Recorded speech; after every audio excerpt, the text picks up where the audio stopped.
السلام علیکم. We have started a new channel Urdu Kahani. تو آئیے اسٹارٹ کرتے ہیں.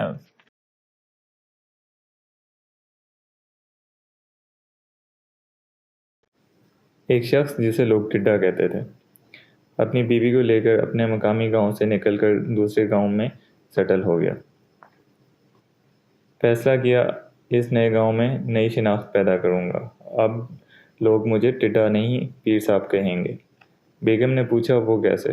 جواب دیا اس گاؤں کے چودھری کی بہن کے پاس ایک قیمتی ہار ہے، بس تم وہ ہار کسی طرح چرا کر لے آؤ، پھر دیکھتی جاؤ. بیگم نے حکم کی تعمیل کرتے ہوئے ہار کمال مہارت سے چرایا اور لا کر ٹڈے کو دے دیا. دوسری جانب گاؤں میں ہنگامہ ہو گیا.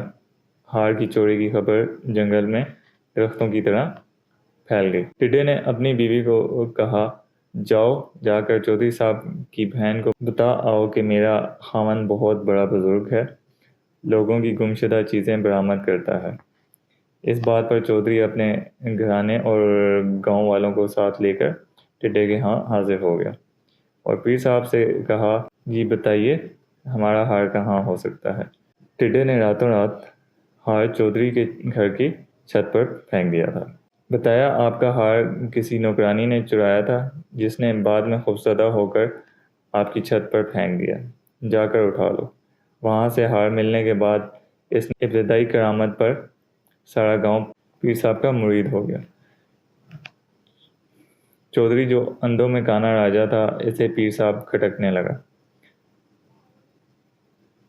گاؤں والوں کو سمجھایا کہ یہ شخص مجھے فراڈ معلوم ہوتا ہے، مگر گاؤں والے انکار کرتے رہے.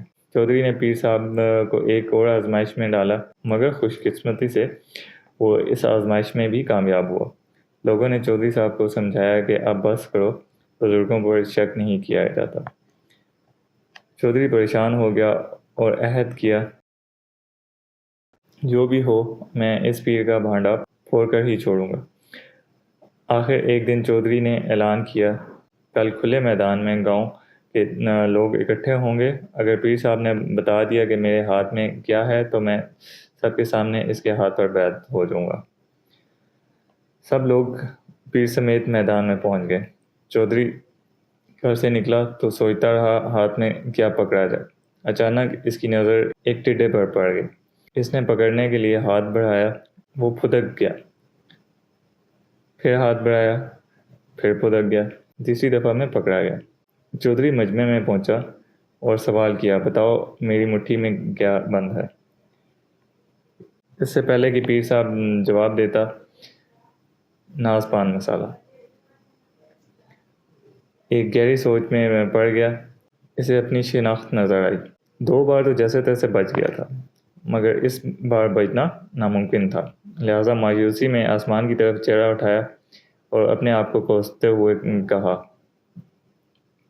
ہائے رے ٹڈے، پہلی چھلانگ میں تو بچ گیا، دوسری چھلانگ میں بھی بچ گیا، مگر اب تیسری دفعہ تم گرفت میں آ گئے.